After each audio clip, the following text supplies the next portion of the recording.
We did it, everyone. Nice to see everybody again. Would you believe this is my third Zoom today already? I'm on 5. Exhausted. I feel like I should be able to take the rest of the day off. Okay, so this one seems to be owned by Thomas. So I think I can record to the cloud and hopefully we can get the video because that is something we haven't had posted in a while, I think. Okay, and this one's already auto recording. So did everybody make it over from the other one? I think so, right? I think so. We have Manny and Marcus and me from the other one and Jeremy. I think we have everybody now. Awesome. All right. Welcome to today's Tinkerbell contributors meeting. I will post a link to the agenda in the chat. If you don't already have that link, you can follow along. My name is Jacob. Just following the steps here. Recording is starting. If there's anybody new, I don't think there's anybody new, but if anybody wants to reintroduce themselves, I guess, feel free to. If you're watching this in the future, please do check out our code of conduct. All right, so we don't have any show and tell items that are down, any ad hoc ones. Anybody wants to provide? Yeah, I'll move my image manipulation into show and tell them. Ah, excellent. I think topics show and tell. Yeah, they're a little melded in maybe. All right, go for it, Dan. Oh, cool. So I have been doing some work internally to look at different ways of speeding up deployments, and I've recently made some changes to some of the X2 disk actions, and effectively for some operating systems, we've seen kind of quite dramatic speed ups. So for instance, with ESXi, the actual writing of the OS image goes from 10 seconds to 5 seconds. And for writing a Windows image from 224 seconds to 94 seconds. I'll do a quick, I've got a video here, but I'll just kind of get this up and explain what's actually happening.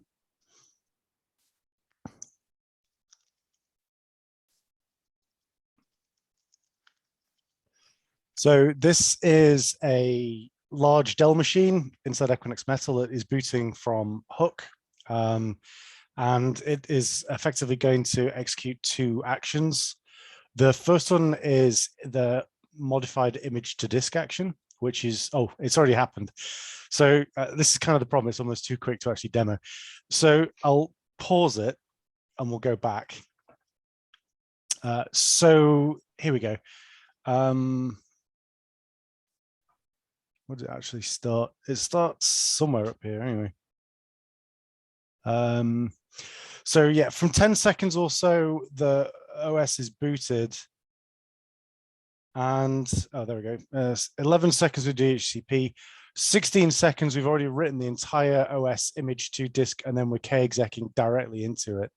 Now, how we've sped this up is effectively, writing to disk is a slow operation, even with NVMe and SSD and whatever. There's still a lot of back and forth, even when we're writing nonsense data to disk. So what we're actually doing is the image to disk action now, every time it takes a block of data from the source, whether that's a URL, whether that's an OCI registry or anything like that, it will decompress it if compressed, and then it will parse that 32K chunk to find out if there's actually anything of interest in there.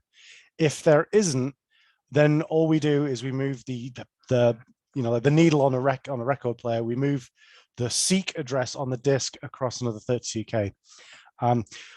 Because everything is all compressed and things like that, the majority of the data is actually mainly CPU bound. So we can basically pass through a huge amount of data on the CPU and actually write only what is unique data to disk. So for instance, with ESXi, for instance, the OS image is about 4 gig. Compressed with gzip, it's about 400 meg. So we're sending 400 meg of actual data over the wire. We're running that through the CPU, so we're decompressing it. Then we're passing it to see whether there's anything of actual interest in there. And only if there is, then we actually do write that to disk.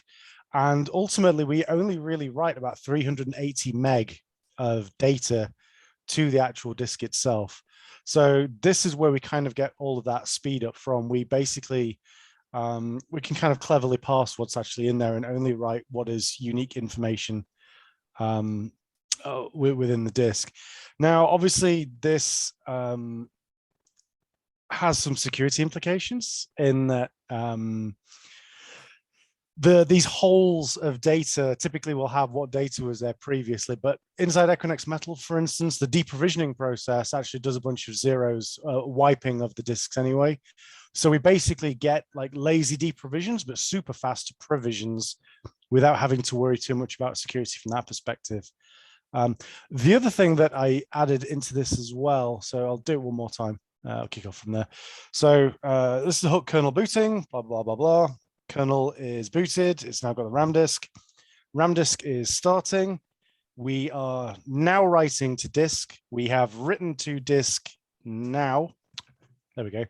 And we're now k-execing directly into ESXi. So this effectively will get ESXi deployed and started without a reboot in around a minute or so. So that's basically two things. That's basically zero skipping and k-exec for ESXi.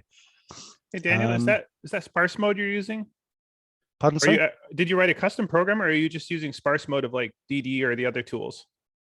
So because we don't have a file system, sparse mode isn't a thing. Okay. Because we are actually writing to the block device itself. You're seeking past the zeros, yes, like a manual sparse mode. Yes, and image to disk is a piece of Golang software. It's not using Unix utilities like DD. Yeah. Well, yeah. I was just curious if it was using any of that functionality. Yep. So yeah, it's effectively good. It's low level. It's just as far as it's concerned, it's either writing some data or it's skipping ahead. That's all it really needs to care about, and it basically just looks at that data to find out whether it's interesting or not. Cool. But That's super cool. We get mad gains from it. So yeah. Cool. So, I mean, that's a 10x reduction in the write that you do in those VMware images. So yeah, I didn't realize the file systems left that much empty space in their images. That seems like they would want to know about the optimization. That's got to suck for all of their customers. Well, it depends on who's using what. Like, so VMware doesn't use disk images by default, right? It's our disk image. This is our disk image that we created from the VMware installer ISO, and that's already cutting out a bunch of redoing CPU work on every single provision. So by switching to a disk image and then cleaning it up after the fact, as opposed to doing the heavily CPU intensive installation and doing whatever the VMware installer does. Yeah. It's awesome stuff, especially because we actually need this in production at Equinix Metal. So we will definitely benefit. Cool. Thank you very much. Awesome stuff. Thanks, Dan. Is that available on the hub already? Is that something? Not yet, no. Oh, okay. But it will be shortly. The other thing that it will help with is things like Raspberry Pis, where you're writing to SD cards and things like that as well. The more writes and wear and tear that we can cut down for on devices like that. So we'll get more longevity from those quite terrible SD cards. And in general, I was going to say this is a nice optimization for SSDs too, because you're not filling blocks with nothing that's encrypted nothing. Like, so you couldn't even tell if you wanted to. Yep. Right. And from the file system level, if the block is entirely zeros, no file system is storing interesting metadata as a block of zeros. So if they are, they deserve everything they get. So all your actual metadata should have at least one non-zero bit in it, and therefore will cause a block to be written. So all file systems should be consistent, even if you skip the zeros, and there's garbage left behind in those blocks, which if you're, again, like for us in production, we're going to be zeroing our disks with Yep. secure erase or whatever. So that should be Secure, as I say, Yeah, not yeah. zero. Zero is bad for SSDs. Secure erase. right. Not writing. Yes, we are causing them to return zeros by doing Right. ideally a secure erase at the low level to just to have And, it free. Yeah, up the while blocks. Daniel was presenting, I was thinking like if you wanted a quick mode without secure erase, which does take a little longer, if you just did the certificate erase, you would effectively get the same thing. But you would be able to write the file system and it would be fairly safe, right? It's probably not productizable, but for like most like desktop use and stuff like that, it would be fine. And You're labs talking and about stuff. Yep. rolling the key on an encrypted drive. Yeah, because there's two erase modes. Yeah. Yep. I think there's So, technically three. one but- is rolling the key. What's the other one? I'm not so So there's much. rolling the key, and then there's another process that actually goes through and uses internal drive circuitry to physically erase all of the flash cells. And so that's the actual Okay. like that's the one that both it's they called it secure erase because it's both secure erase and it will often restore the life of the drive. Because that high voltage they use to wipe the cells completely sometimes restores them back to service. And also it can do it in parallel because unlike when you say write zeros to this block, zero out this block, zero out this block, if you say please erase the whole thing, it can go as many ways parallel as the disk controller, the SSD controller can do. And so it just issues like as many parallel, please like free up this block as possible. So And it's kind of internally like a the cells global are reset. like 128K internally. So like the drive actually does it in much chunkier pieces too. And it doesn't have to do like you wrote a 4K block, but it's got to like build up like 128K block to write. So it's actually way more efficient inside the drive too. Okay. Nice. Awesome. Thanks again, Dan. Really cool. Excited for that to be available. Yeah. Any other show and tell items before we move on to topics? I don't think we have anything to actually show, but I think it's worth mentioning and we can, no, I'll throw it in the agenda for another topic and yeah, it's fine. Okay.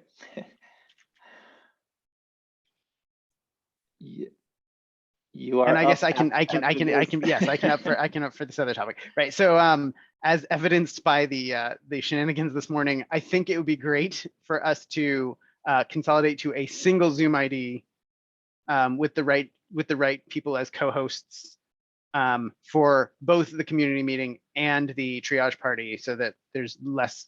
And it should not be Gianluca's one that we don't have access to the recordings to. And then we should make sure that that isn't all the places. And ideally, so originally I had just put in, I lost the calendar invite.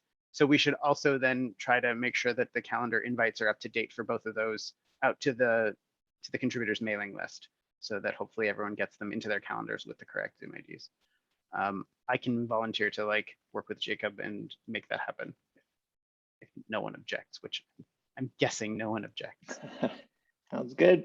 Thanks. Thanks, Sam. I have YouTube access so I can upload recordings, and additionally, a thing I just noticed, if we want to capture the chat from Zoom, that doesn't, I don't believe, come along with the recording. And if we're uploading that somewhere, I don't know if that should go in the weekly notes, but sometimes there's links and information in the chat that doesn't get brought over to the doc. Yeah, that's a good idea. How do we get that chat? Do we have to like export it before we end the meeting somehow, or is it in the recording, or how? It's usually right next It's in to the the recording. I'm just saying it doesn't Oh, automatically, if you pull the video and put that on YouTube, you're not also getting the chat that happened. And so Got it. I don't have a fix just yet, but But maybe we okay. should sync up with you, Dumping it Jeremy, about in the like, good ideas. description, Go ahead, maybe? Nicholas. Dumping it in the description of the video, maybe. Or even or just linking back to the Google Sheet. or manually pulling out anything useful from the chat and making sure it ends up in the notes at the end. Yeah, that makes also sense. Yeah. Cool. Yeah, let's sync up Nahum and probably pull Jeremy in too. Awesome. Thanks, Okay. y'all. Yep.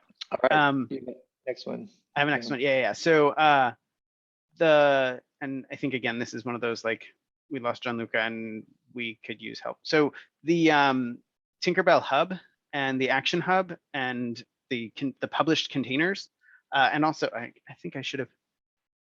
I have yet another thing we should talk about as well. So so item one is I got approval to merge my Kimu image to disk, which I would love to do some disk imaging racing between that and image to disk just to see how it does. But the CI/CD process doesn't seem to have pushed a container, and I don't know if it's because we didn't create the thing in Quay to receive the image before the process ran, but I tried rerunning it and it still didn't update. It would be great if we could clean up the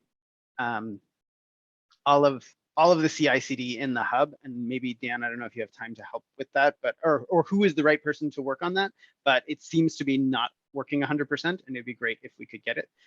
Additionally, someone was asking in a GitHub issue that I saw in triage about figuring out how to go from an image in Quay back to exactly the GitHub commit where it was built from.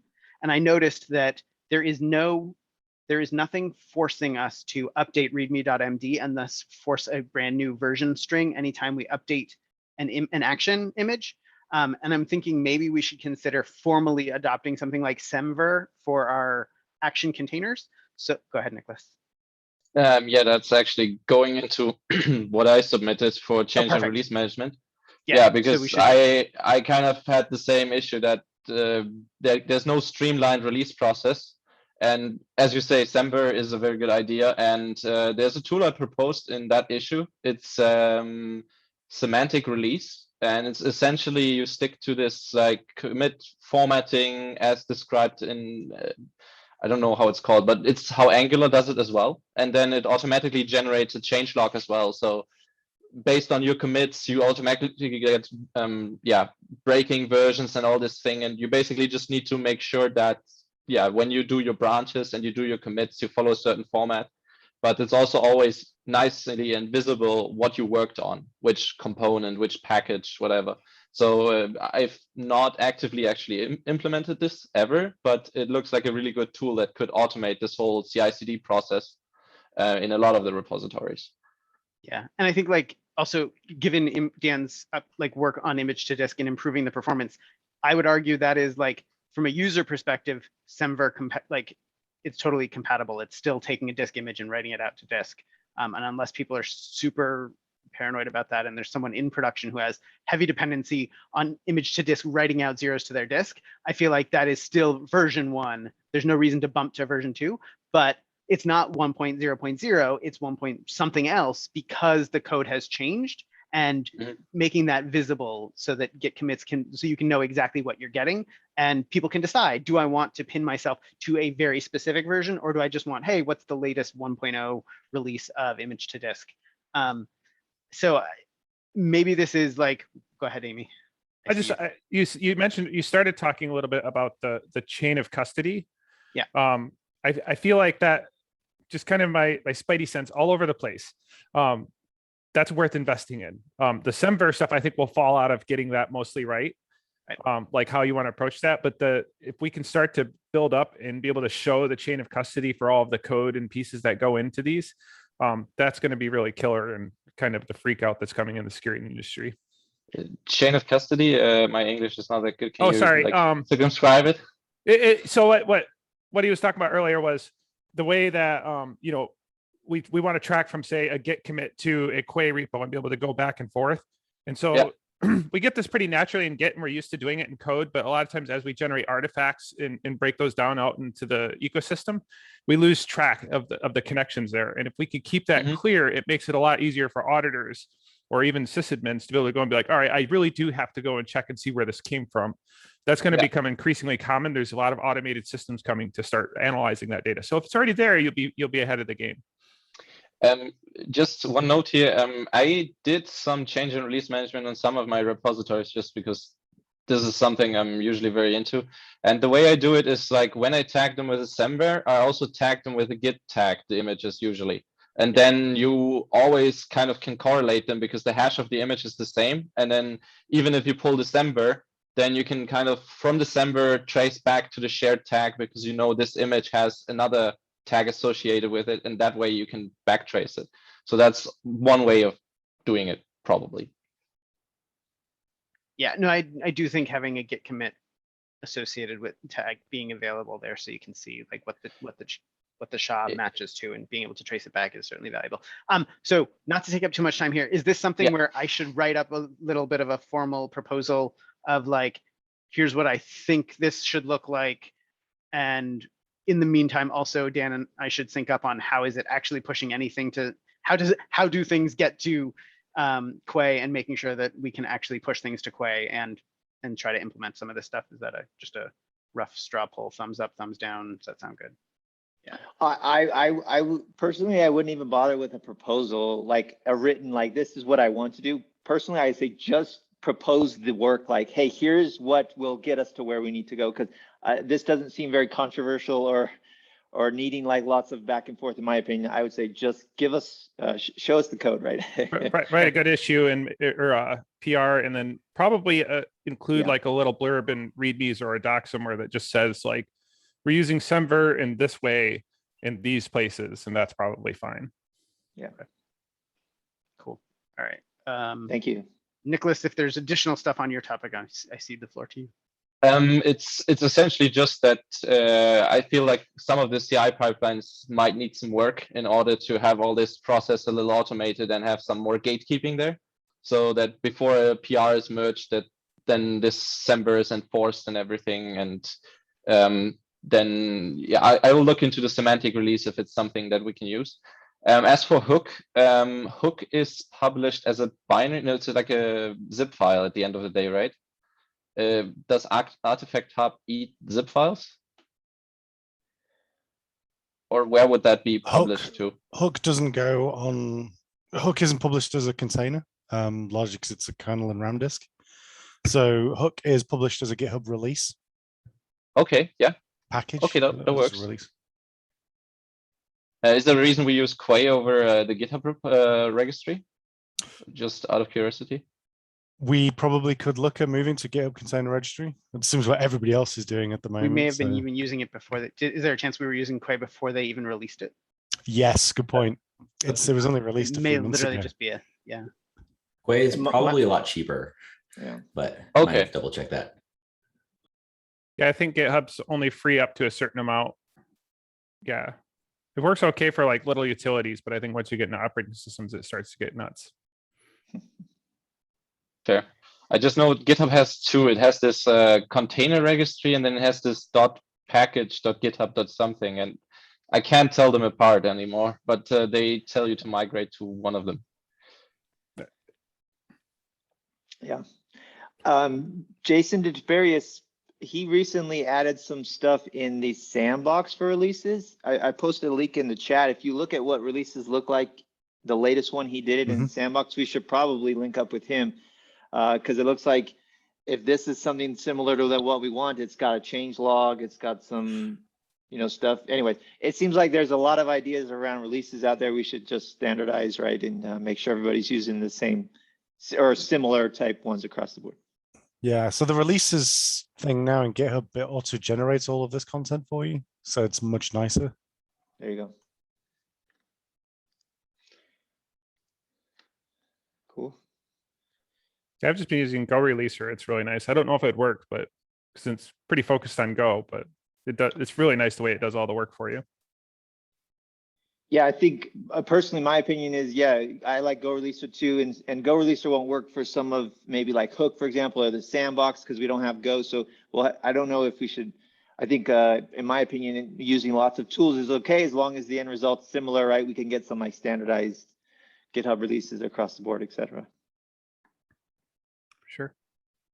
So he uses the create release action, which pretty much does it all, and then I just looked into the workflow file. Looks pretty easy, pretty straightforward to use. So looks great. Cool.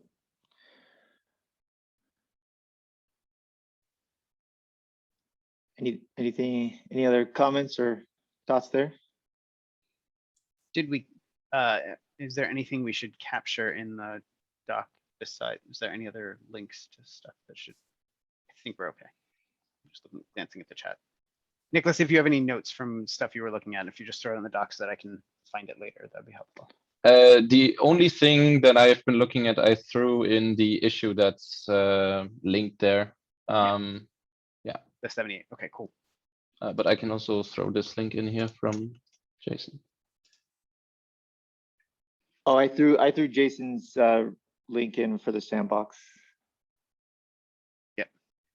Cool. Oh, perfect. Yeah, to the code too is great.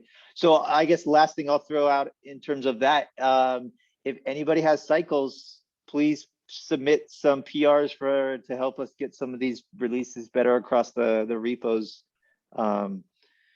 That would be the next step. That'd be very much appreciated.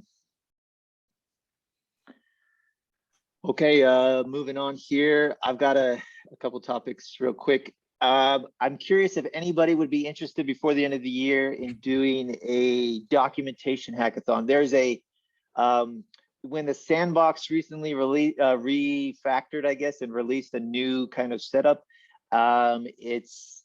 it took us out of date with Tinkerbell.org documents for walking through.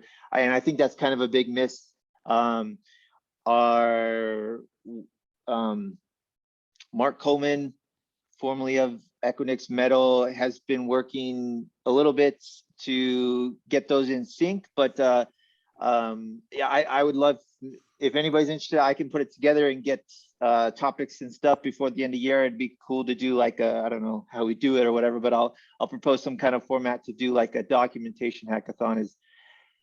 So the question is there any interest? Would people be interested in joining or helping, or not so much, too busy, too late in the year? I'm okay, obviously, either way. Just curious. I'm in for Holiday Doc Bash. Okay. Yeah, I'm in for that as well. In fact, we should have, we're growing the team a little bit, so it'll probably be something good actually for new team members to kind of onboard themselves with as well. Ooh, fresh eyes. Yep. Okay, awesome. Okay, I will throw some stuff together. I'll post it in the Slack channels and whatnot. See once I got something concrete. Awesome.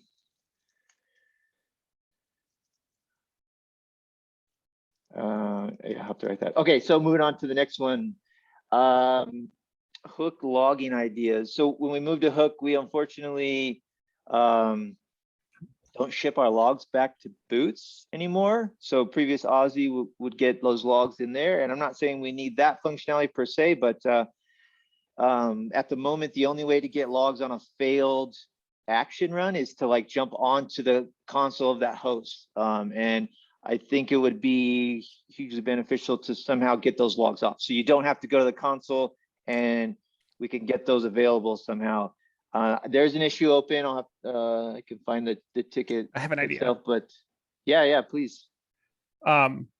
Just use OpenTelemetry for everything, because the logging spec isn't complete yet. But you could use the OpenTelemetry collector to get from all the containers and everything and point all your applications at it. There's the metrics and there's the tracing. So like tracing is obviously my goal, but there are those facilities there, and it is another CNCF project. So in terms of like plumbing the logging, like it seems like it's pretty well aligned to Tinkerbell.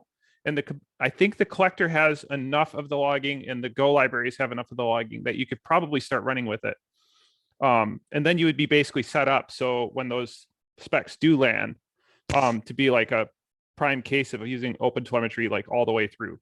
So that's just the one that kind of occurred to me as you were talking, was maybe this is the opportunity to try that out. It's also the next agenda item. So we've been experimenting with OpenTelemetry in other parts of the Tinkerbell stack, and I was thinking from the tracing perspective, and so it's funny that Jacob and I both put these two different agenda items. But so and metrics. just to right. So but to clarify. Questions. Yeah. So, but to clarify a quick question, which maybe is the same question as Jacob, but probably not. You're saying implement it inside of the Tink worker code itself to specifically be able to emit logs and traces to an OTLP collector, which my question was, if we're also wiring up things like tracing, span tracing and whatever, I was thinking, should we be shipping that in the sandbox? So potentially it sounds like, and so I don't know if there's so Jaeger would work for viewing traces locally in a sandbox. Is there an equivalent logging thing that we could put in the sandbox to collect the logs in a way that's usable? Not open source. I mean, there's Grafana, but they're like AGPL, so I'd be careful. But they have Loki all is, of it. Loki is AGPL too. All of Grafana's stuff went AGPL. I Okay. thought. And besides, the front end is definitely part of what they put AGPL. So, like, maybe the back end would work. So I guess that's a question to answer. I can do some research on that. I haven't looked deeply into logging at all, but like, there's got to be some small thing. And if there isn't, maybe I'll go invent it. Like, take the Hotel CLI stuff a little bit further, because like, there's a clear need for this for just about everyone, and most people are using Jaeger, but it could be better. Because the other, Sandbox, go ahead, Jacob. would syslog just work for Sandbox? Yeah, it should. Go ahead, Jacob. I think you're going to say the same thing. Well, yeah, so Ozzy used syslog. I'm curious about, I don't fully understand open telemetry yet to understand, like, what about OS level types of logs? Can it capture that somehow and ship those? Because that's basically what we did with syslog on Ozzy, right? Is we said, just write everything. So Docker container outputs or whatever, right? The Docker logger would just go to syslog, and then we would capture, Boots is already a syslog endpoint. We capture that, right? And we get the stuff. Right. So that was the previous example. I'm not saying we do that exact one per se, but syslog is kind of, I don't know, maybe But we might be able to do that. We might also be able to do that exist in Hook in the short term, right? Because I'm pretty sure Hook is running Docker to run Tinkworker. So if the Docker inside of Hook was configured to send its syslog messages out to Boots, then you'd get the Docker version of the Tinkworker logs sent off to Boots. And that would be very similar to what we had with Ozzy. And that might be a good shorter term fix, if not necessarily the long-term solution. I think ditching syslog long-term is going to be a good solution anyway, because eventually, not eventually, like at some point, we're going to have to turn on encryption for just about everything. Encrypting syslog is a huge pain in the ass. The newer tools kind of do it a little bit easier. So that's one little reason to just think like syslog, let's leave that in the 70s. And look at some of these newer protocols, because there's a lot of stuff that comes with them that you just can't get out of syslog. So that's just my personal opinion though. So yeah, that's fair. I would love to see something in the short term, just because I've seen a lot of feedback of like, how do I debug what's going on? And it's like, jump on the console. And then we did improve that experience a little bit by putting some aliases to get some Docker container logs, which was great, but that was still a little tough to do it. But okay, this is great. I posted a link in the contributor notes to the Hook issue. If anybody is interested, please do add some of these ideas to that. I think that'd be really cool. And then obviously, if someone has cycles, some syslog stuff in the short term or any other short term solution would be really cool and really, really appreciated.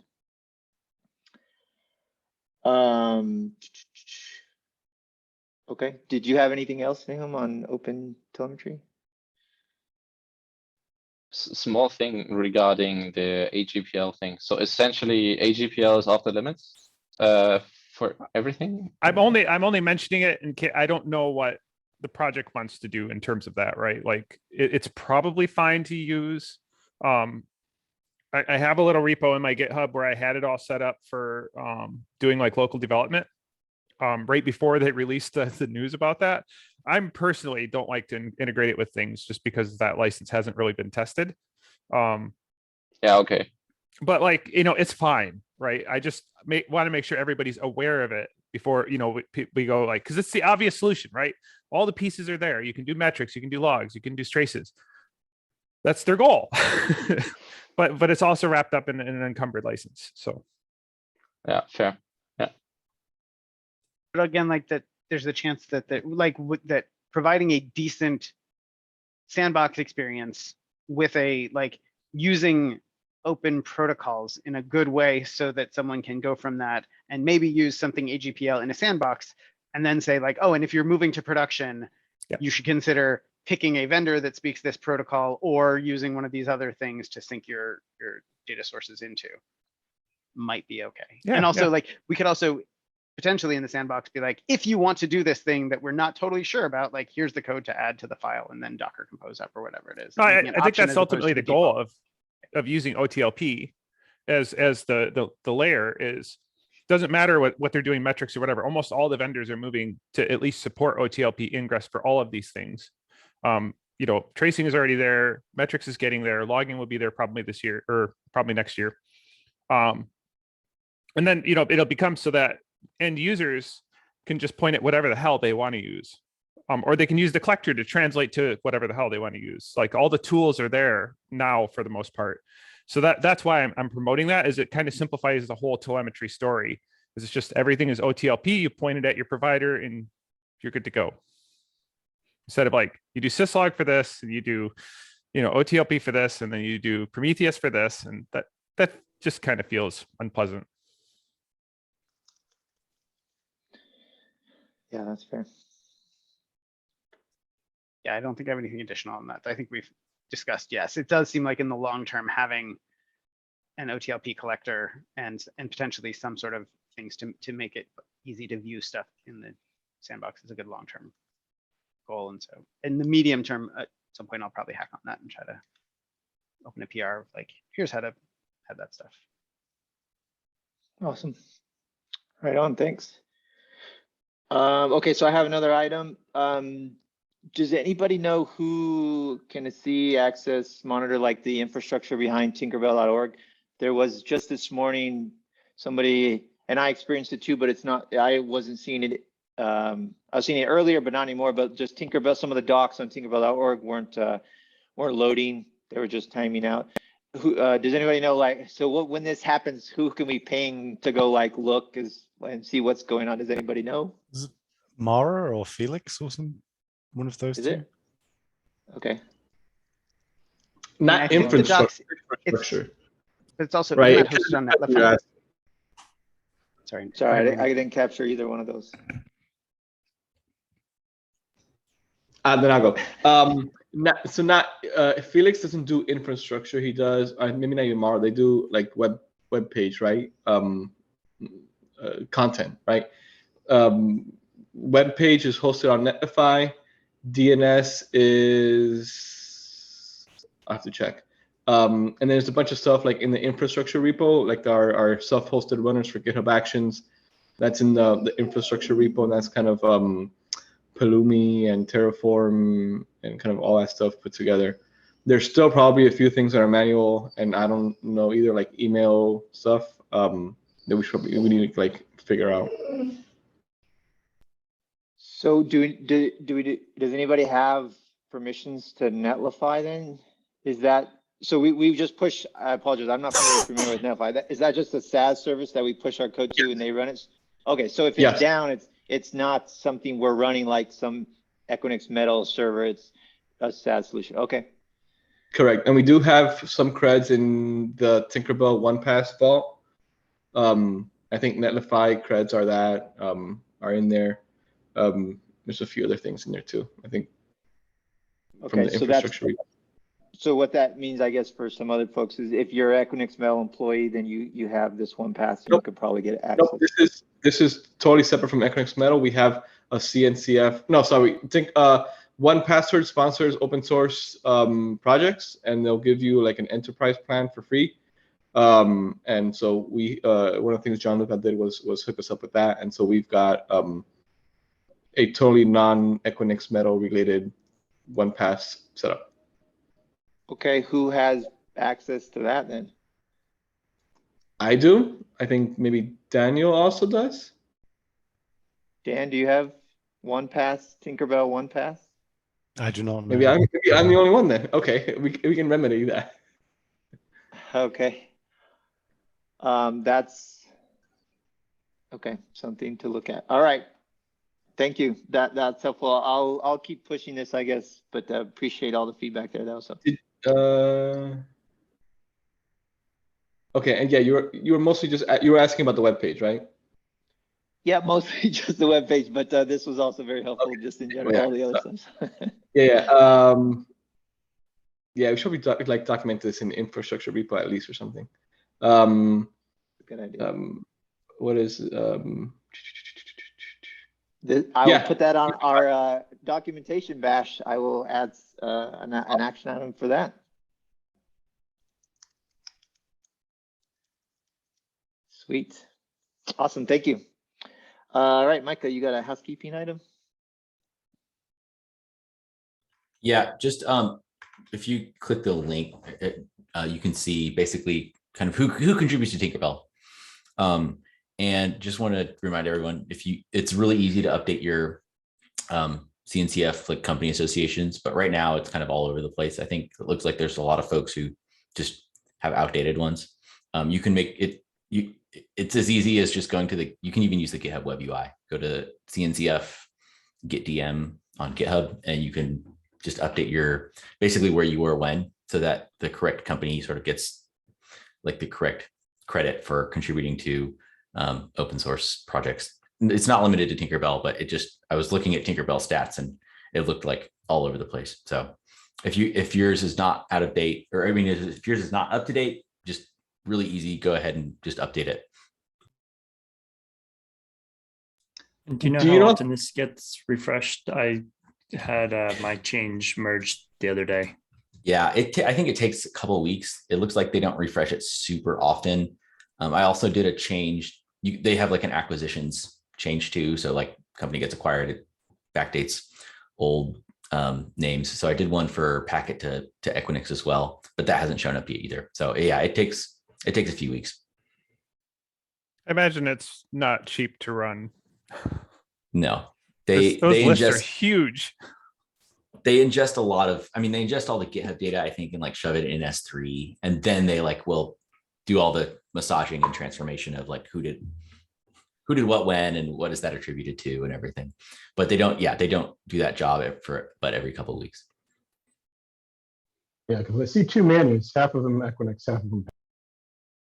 Yeah, it looks like from the README about 1 or 2 times a month that they'll do the affiliations and stuff. Some other stuff is like weekly, but that might just be like the stats. Cool. Awesome. Thanks, Micah. Nahum, last one. Yeah. So one of the things I noticed, the in triage, and specifically so in our repositories we have a label for marking things for discussion, and not as many people attend the triage parties as attend these meetings.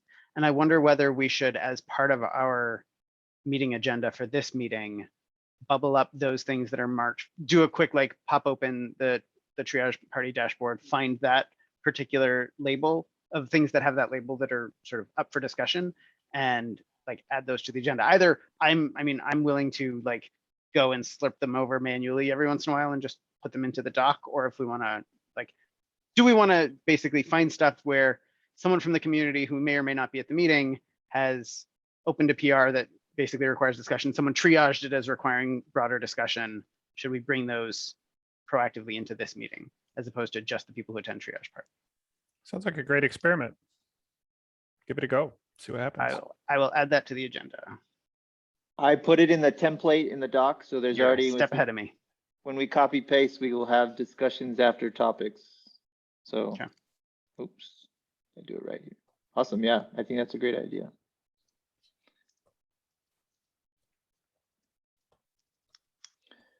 Awesome. Okay, we got a few minutes left. Any other topics or items or comments or bare metal jokes anybody has? One. Yeah. So 2 things actually just popped in mind. One was I did a talk on Tinkerbell at RejectsConf last week before last. So that was the precursor to KubeCon. That will be uploaded shortly. I spoke with them. They're going to have all the videos online in the next day or 2. Jason also did a lot of demos of Cluster API Tinkerbell to a lot of different people. I think there's quite a lot of good feedback about that as well. The only other thing was ages ago, I put together a really ridiculous, what the heck they call? Sorry, bear with me a second. Effectively, it's a bare metal provisioning quiz game for Kahoot. With a bunch of really kind of quite bad questions around DHCP and things like that. And given that my subscription just renewed on that, so I've actually paid for it. If anybody is interested, we can host the first bare metal quiz at the next Tinkerbell call, if anybody is interested. I don't know what the prize will be for people like who that. know when various standards were certified, but it's an option anyway. Yeah, that would be awesome. I'm down if anybody else. Yeah, that's right. Awesome. Yeah, let's Cool. throw it. Throw it on one of the future meetings. Let's do it. I'm pretty sure I can spell PXE right like 3 times out of 4. Nice. Cool. Awesome. Very cool. All right. Last call. Any other topics? Awesome. Thanks so much. Stephen Kalinsky in Slack needs help. What is it? What does he need? Having trouble booting after provisioning onto the disk. Oh, okay. Yeah. All right. If anybody has cycles, yeah, jump over there if you don't mind. Thanks so much, everybody. Really appreciate all the contributions. Keep it up if you have the time. Y'all are awesome. Take care. See you next time.